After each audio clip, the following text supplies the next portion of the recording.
Il y a des gens qui acceptent bien la polygamie, c'est leur religion. Mais par exemple, si tu dois aller épouser une femme, tu n'informes même pas la première, tu viens l'imposer, et c'est le jour du mariage que la femme a su que vous avez. Est-ce que c'est normal? Ah, bon, en tout cas.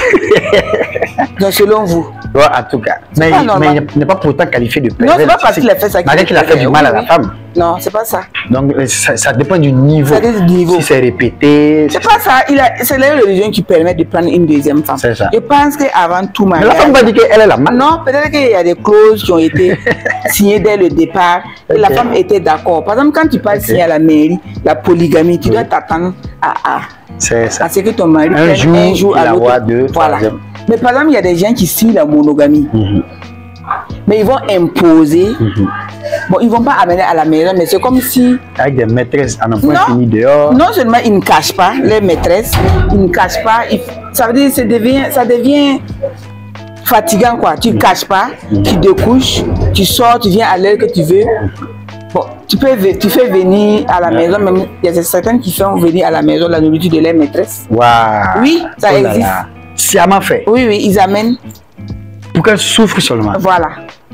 Bon, est-ce que le secret professionnel vous permet de raconter des histoires? Oh bon, n'hésitez pas, mais racontez-nous un peu des anecdotes. Moi, je connais. Ça, c'est un cas particulier. Par exemple, moi, je connais un cas. Le mari est avec sa femme. Il l'interdit de rentrer avec des visiteurs au salon. Wow. Quand lui, il sort, il part au travail, c'est lui seul qui a accès au salon. Les enfants et la femme doivent manger dans la cuisine. Dans la cuisine. Pourtant, c'est R+1. Wow. La femme, même dans la chambre, ne doit pas se coucher sur le lit. Elle dort à terre. C'est quand lui a besoin d'elle qu'elle monte. Ils fassent leur ébat amoureux. Donc, vous voyez, moi, je vais citer un autre exemple. D'accord. Par exemple, le monsieur, il fait bagarre avec sa femme. Dans tout couple, il y a des mésententes. C'est ça. Quand il y a des mésententes, il faut discuter pour trouver une solution. Très bien. Il y a des gens qui ne veulent pas discuter. Ça veut dire que ce qu'ils imposent là, c'est pour eux ou rien. Il n'y a pas de dialogue, c'est pour eux ou rien. C'est comme si c'est la dictature. C'est ça. Ils imposent et on doit respecter. Voilà. Parce qu'il y a eu bagarre dans le couple. Vous levez, vous interdisez femmes et enfants, vous n'avez plus droit à regarder la télé. Vous n'avez plus droit à brancher le frigo. Vous n'avez plus droit à utiliser la climatisation. Et puis le couple, les vivre. Ça c'est quoi? Pourtant, tu as un revenu très élevé. Ta famille, voilà, sciemment. Est-ce que vous trouvez que quelqu'un qui est normal peut se comporter ainsi? Il y a de quoi. Voilà. Donc les femmes en souffrent, ils en souffrent, ils en souffrent. Ils ne savent pas comment faire. C'est ça. Voilà. Bon, moi je voudrais pas qu'on reste dans le genre masculin. Racontez-nous aussi une anecdote de femmes perverses narcissiques. Oui, c'est ça. Il y a des femmes aussi qui font souffrir leur conjoint. Elles sont là. Par exemple, moi j'ai reçu un cas aujourd'hui. L'homme la souffre parce qu'il dit que lui, il a dit à sa femme, par exemple, quand il veut lui servir à manger, de ne pas mettre la sauce sur le riz. Elle continue. Et quand lui va se plaindre, il dit qu'elle oublie. Jusqu'à ce que chaque fois, il part manger au restaurant. Voilà. Maintenant, il dit que lui, ne sait pas pourquoi la femme là se comporte comme ça. Pourtant, il donne suffisamment d'argent à la femme. Il fait les choses bien. Oui, moi j'ai dit, il faut discuter. Peut-être qu'elle dit qu'elle oublie, peut-être qu'il y a un problème. Chaque chose là, pour résoudre un problème, il faut le dialogue. Très bien. Voilà, tant qu'il n'y a pas de dialogue là, parce que chacun va dire que non, il a fait ça à cause de ça. Pourtant, il y a un problème. Peut-être qu'elle est stressée, il y a quelque chose qui fait que ça ne va pas. En ce moment, ça ramènera peut-être à des pervers narcissiques inconscients. Oui. Elle a son cas, par exemple. Elle ne sait pas que ça fait du mal à son On ne peut pas attribuer tout à la perversion narcissique. D'accord. Voilà, il y a d'autres pathologies aussi. C'est toxique, mais ce n'est pas forcément narcissique. Voilà. C'est pas tout qui est toxique qui est narcissique. Ah, d'accord. Toutes les relations toxiques ne sont pas forcément dues à des pervers narcissiques. C'est ça. Mais quand même, ça pourrit la relation. Voilà, ça pourrit. C'est que la plupart des relations qui pourrissent le plus là, c'est les antisociales et puis les pervers narcissiques. Waouh. En ce moment, comme les noms l'indiquent, antisocial, c'est contre ce que la société, contre les normes de la société. Il va à l'encontre. Ils font ce qu'ils veulent, ils n'ont pas de compte à rendre à quelqu'un. Parce que pendant quand on prend le cas des pervers narcissiques, c'est eux qui ont tout en raison. Ah ouais. C'est des égocentriques. Ils aiment tellement leur ego et ils ne veulent pas qu'on les contredise. Ouais. Voilà. C'est eux qui pas de contradiction. Non. Sinon, c'est la bagarre. Non.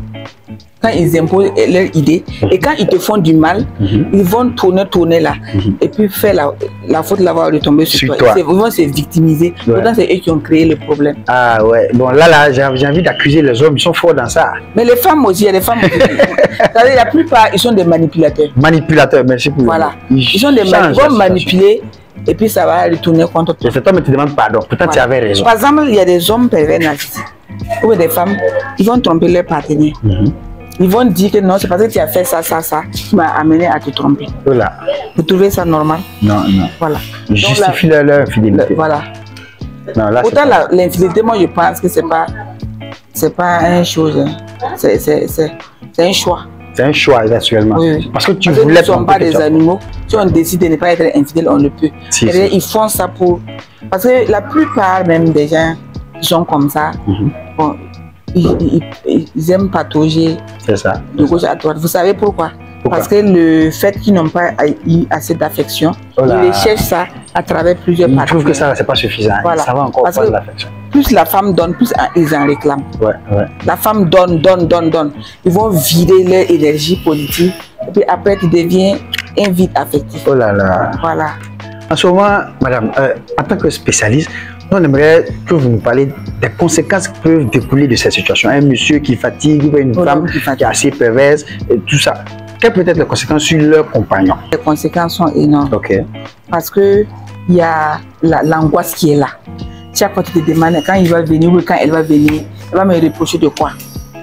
Il y a l'angoisse, il y a le stress. Et vous savez que le stress là, la plupart des maladies cardiovasculaires, la tension artérielle, la plupart c'est causé par le stress. Bon, il y a le stress aussi peut causer le cancer. Et il y a le manque d'estime de soi. Tu te demandes, est-ce que je suis suffisamment aimé? Est-ce que je ne méritais pas mieux que ça? Est-ce que je ne me suis pas trompée? Il y a plusieurs questions. Donc tu te poses la question, pourquoi? Et le fait que quand ton partenaire va venir, tu te demandes qu'est-ce qu'il va dire encore? Est-ce que ce que j'ai fait là, est-ce qu'il va aimer? Donc c'est des multiples questions à n'en pas finir. Et tu t'angoisses jusqu'à ce que ça crée beaucoup de problèmes. Parce que la conséquence aussi, c'est pas sur les individus seulement, il y a des conséquences sur les enfants aussi. Voilà, ça réfléchit sur les enfants. Les enfants voient leurs parents souffrir, ils n'ont pas de solution et ça joue sur leur études scolaires.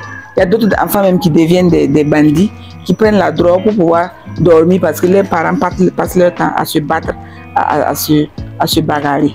Exactement. Donc ça joue sur les enfants, ça joue même sur la société, leurs proches, leurs amis.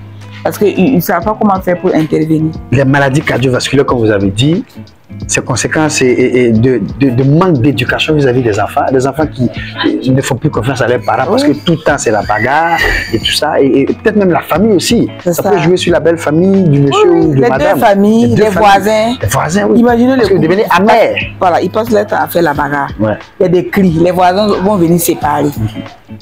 Bon, ça joue sur l'entourage. Exactement. Sur la famille. Nucléaire, sur la belle famille, les beaux-parents.